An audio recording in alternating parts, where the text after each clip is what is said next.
বিসমিল্লাহির রহমানির রহিম। আসসালামু আলাইকুম। সুপ্রিয় ছাত্রছাত্রীবৃন্দ, সরকারি হরং কলেজে আয়োজিত অ্যাকাউন্টিংয়ের এই অনলাইন ক্লাসে তোমাদের স্বাগত জানাই। আজকে আমরা কস্ট ভলিউম প্রফিট রিলেশনশিপ বা সিবিপি অ্যানালাইসিস নিয়ে কথা বলব। এখন প্রশ্ন হচ্ছে যে এই the cost volume profit relationship কি? এটা হচ্ছে the cost volume profit relationship describe the cost behaviour pattern.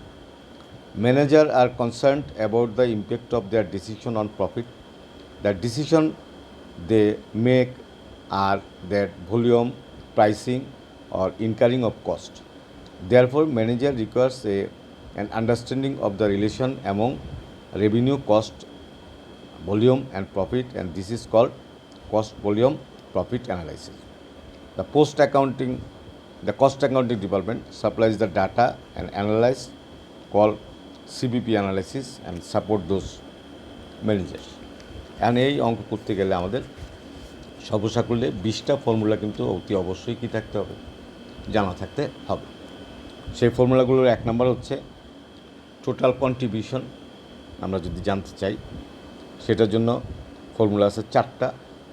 একটা হচ্ছে সেলস মাইনাস ভেরিয়েবল কস্ট, অথবা ফিক্সড কস্ট প্লাস প্রফিট, অথবা sales unit into contribution per unit, অথবা সেলস ইন্টু সিএম রেশিও। তাহলে এইটা কিন্তু প্রতি অঙ্কেই প্রয়োজন হবে যে টোটাল কন্ট্রিবিউশন। এটার জন্য আমার 4টা ফর্মুলা লাগতেছে। সেকেন্ড আমার যেটা লাগবে কন্ট্রিবিউশন পার ইউনিট জানতে গেলে এখানে আমার 2টা ফর্মুলা লাগবে আর কি। কন্ট্রিবিউশন পার ইউনিট, সেটা selling price per unit minus variable cost per unit. এটা কন্ট্রিবিউশন পার ইউনিট জানতে গেলে, অথবা total contribution divided by sales volume unit, এইটা দিয়ে ভাগ করলেও কী হবে, এই কন্ট্রিবিউশন পার ইউনিট জানা যাবে। আর আমরা যদি সিএম রেশিও অথবা পিবি রেশিও জানতে চাই, সিএম রেশিও আর পিবি রেশিও, আমাদের ফর্মুলা ব্যবহার করতে হবে 5টা। একটা হচ্ছে sales minus variable cost divide by sales into 100। আর একটা হচ্ছে contribution margin divide by sales into 100। আর এটা হচ্ছে fixed cost divide by variable break even point sales into 100। আর এটা হচ্ছে changes in profit on loss divide by changes in sales into 100। আর এটা হচ্ছে contribution per unit divide by selling price per unit into 100। আর এটা হচ্ছে 100% minus BC ratio. তাহলে এই কয়টা ফর্মুলা ব্যবহার করলে আমরা কী করব, এই কন্ট্রিবিউশন মার্জিন আর পিবি রেশিও পাইতে পারবো। দেন আমার প্রফিটের প্রশ্ন আসছে। প্রফিট যদি আমি জানতে চাই তাহলে নিম্নোক্ত 6টি ফর্মুলা আমার কী করতে হবে, ব্যবহার করতে হবে। এক নম্বর হচ্ছে sales minus variable cost minus fixed cost. আর এটা হচ্ছে সেলস মাইনাস ব্র্যাকেটের মধ্যে variable cost plus fixed cost. আর এটা হচ্ছে কন্ট্রিবিউশন মাইনাস ফিক্সড কস্ট। আর এটা sales into CM ratio minus fixed cost. আর হচ্ছে এমএস ইন্টু পিবি রেশিও। আর এটা হচ্ছে সেলস ইন্টু প্রফিট রেশিও। তাহলে আমার প্রফিট জানতে গেলে এই 6টি ফর্মুলা ব্যবহার করতে হবে। আর আমি যদি প্রফিট রেশিও জানতে চাই আমাকে 2টি ফর্মুলা ব্যবহার করতে হবে। সেটা হচ্ছে MS ratio into PB ratio. আরেকটি হচ্ছে profit divide by sales into 100। আর আমরা যদি সেল জানতে চাই এটার জন্য কিন্তু 6টা ফর্মুলা আমাদের ব্যবহার করতে হবে। প্রথমটা হচ্ছে সেল সমান variable cost plus fixed cost plus profit. 2 নম্বর হচ্ছে break even point sales divide by break even ratio. 3 নম্বর হচ্ছে এমএস বা margin of safety divide by margin of safety ratio. 4 নম্বর হচ্ছে variable cost divide by variable cost ratio. 5 নম্বর হচ্ছে contribution divide by CM বা কন্ট্রিবিউশন মার্জিন রেশিও। আর 6 হচ্ছে profit divide by profit ratio. তাহলে সেলসের জন্য আমার এই 6টি ফর্মুলা ব্যবহার করতে হবে। তারপর সেলিং প্রাইস পার ইউনিট যদি আমি জানতে চাই আর কি, আমার 2টা ফর্মুলা লাগবে। একটা হচ্ছে total sales divide by sales volume ইউনিটে, অথবা variable cost per unit divide by variable cost ratio.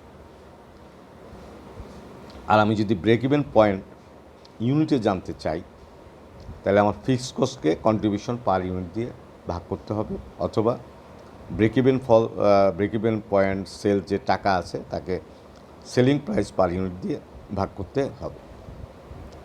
R 9 number হচ্ছে ব্রেক ইভেন পয়েন্ট সেলস, এটা যদি আমরা টাকায় চাই, সেটা ফিক্সড কস্টে আমি কন্ট্রিবিউশন মার্জিন রেশিও দিয়ে ভাগ করতে পারি, অথবা ফিক্সড কস্টকে আমি কন্ট্রিবিউশন মার্জিন দিয়ে ভাগ করে সেল দিয়ে গুণ করতে পারি, অথবা fixed cost into selling price per unit divide by contribution per unit দিয়েও করতে পারি, অথবা fixed cost divide by 1 minus variable cost divide by sales, এটা দিয়েও করতে পারি, অথবা sales into break even point ratio, এটা দিয়েও করতে পারি। তারপরে break even point unit into selling price per unit, এইটা দিয়েও আমি কি আমার ব্রেক ইভেন পয়েন্ট সেলসটা আমি বাই করতে পারি। তাহলে ব্রেক ইভেন পয়েন্ট ইউনিটে গেল, আর ব্রেক ইভেন পয়েন্ট সেলসে গেল। আর 10 নাম্বার হচ্ছে আমি যদি ব্রেক ইভেন রেশিও চাই, তাহলে এটা আমার 100, এটার জন্য দুইটা ফর্মুলা আছে, যে 100 minus margin of safety ratio, 2 number হচ্ছে break even point divide by sales into 100। আর আমি যদি মার্জিন অফ সেফটি জানতে চাই, আমাকে 3টা ফর্মুলা ব্যবহার করতে হবে, actual sales minus break even point sales, তাহলে আমি মার্জিন অফ সেফটি জানতে পারবো, অথবা 2 number actual sales into margin of safety ratio, এটা গুণ করলেও আমি পাবো। 3 নাম্বার হচ্ছে profit divide by contribution margin ratio, এটা গুণ ভাগ করলেও আমি এটা মার্জিন অফ সেফটি পাইতে পারবো। আর আমি যে মার্জিন অফ সেফটি রেশিও জানতে চাই, সেটা হচ্ছে margin of safety divide by actual sales into 100, এটা হলেও আমি কী করতে পারবো, আমি মার্জিন অফ সেফটি রেশিও পাবো। আরেকটা হচ্ছে actual sales minus break even sales divide by sales into 100। আরও একটা ফর্মুলা আছে যে 100% মাইনাস ব্রেক ইভেন রেশিও, এটা জানলেও আমি কি মার্জিন অফ সেফটি রেশিও পাইতে পারবো। 13 নম্বর যেটা ভেরিয়েবল কস্ট জানতে চাইলে আমার 3টি ফর্মুলা আমি ব্যবহার করতে পারি, সেলস মাইনাস ব্র্যাকেটের মধ্যে ফিক্সড কস্ট প্লাস প্রফিট, তাইলেও ভেরিয়েবল কস্ট আসবে। 2 নম্বর সেলস মাইনাস কন্ট্রিবিউশন, এটাতেও আসবে, অথবা sales into variable cost ratio, এটাতেও কী পাওয়া যাবে, ভেরিয়েবল কস্ট পাওয়া যাবে। আর ভেরিয়েবল কস্ট রেশিও যদি আমি জানতে চাই, এটার জন্য 2টা ফর্মুলা আছে, যে 100% minus CM ratio, contribution margin ratio, অথবা variable cost divide by sales into 100, এটা দিলে কী হবে, ভেরিয়েবল কস্ট রেশিওটা পাওয়া যাবে। আর 15 নাম্বার, আমি যদি টার্গেট বা রিকোয়ার্ড সেলস ইন ইউনিট যখন হয় বিফোর ট্যাক্স প্রফিট গিভেন, তাহলে fixed cost plus desired profit before tax divide contribution per unit, এটা পাইতে পারবো। আর টার্গেট বা রিকোয়ার্ড সেলস হয় আফটার ট্যাক্স প্রফিট গিভেন, সেখানে হবে 1 minus tax rate divide by contribution per unit. আর টার্গেট রিকোয়ার্ড সেলস টাকায় যখন আমি জানতে চাই, তাহলে হয় বিফোর প্রফিট গিভেন, সেটা fixed cost plus desired profit before tax divide by contribution margin ratio. R target cells টাকায় আমি যখন পাই, যখন ট্যাক্স কী করা হয়, আফটার ট্যাক্স প্রফিট হয়, তখন সেটা হচ্ছে fixed cost plus desired profit after tax divide by 1 minus tax rate divide by CM ratio. আর আমি যদি ফিক্সড কস্টটাকে জানতে চাই, এটার জন্য আমার 3টা সূত্র আছে, sales minus variable cost minus profit, অথবা কন্ট্রিবিউশন মাইনাস প্রফিট, অথবা সেলস ইন্টু সিএম রেশিও বা contribution margin ratio minus profit. আর সর্বশেষ আমি যদি পয়েন্ট অফ ডিফারেন্স জানতে চাই, তা difference in fixed cost divide by difference in unit variable cost, এটা দিয়ে ভাগ করলেও কী হবে, কন্ট্রিবিউশন পয়েন্ট অফ ইন্ডিফারেন্সটা পাওয়া যায়।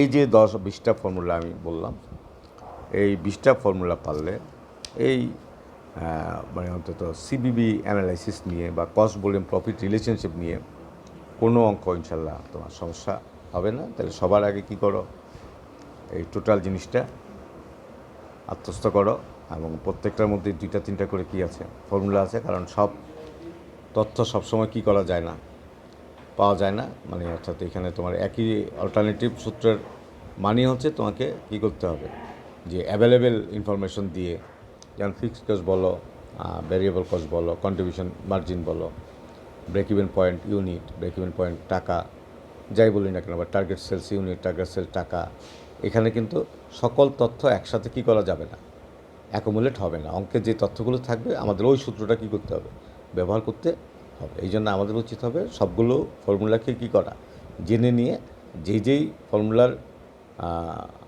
কি ইনফরমেশন অ্যাভেলেবেল আছে ওই সূত্র দিয়ে কী করা, অঙ্কটা সলভ করা। তাহলে আমরা যদি সবগুলো সূত্র শিখে নিই এবং আমরা যদি বুঝতে পারি যে এটা কোন সূত্র বা কোন তথ্য দেওয়া আছে, তাহলে এটা অতি সহজেই কী করা যাবে, এই অঙ্কগুলো করা যাবে। তাহলে সবার আগে কী করবো, আমরা এই 20টি ফর্মুলা শিখব, তারপর অঙ্ক হাতে পাওয়ার পর দেখব যে এটাতে কোন ফর্মুলাটা কী করা যায়, ব্যবহার করা যায়। আমরা ওই ফর্মুলাটা ব্যবহার করব, ওই তথ্যগুলো ইনফরমেশনগুলো ব্যবহার করব, তাহলে ইনশাল্লাহ এটাতে কোনো সমস্যা হবে না। এই ছিল আজকের আলোচনা, আশা করি সবাই বুঝতে পেরেছ।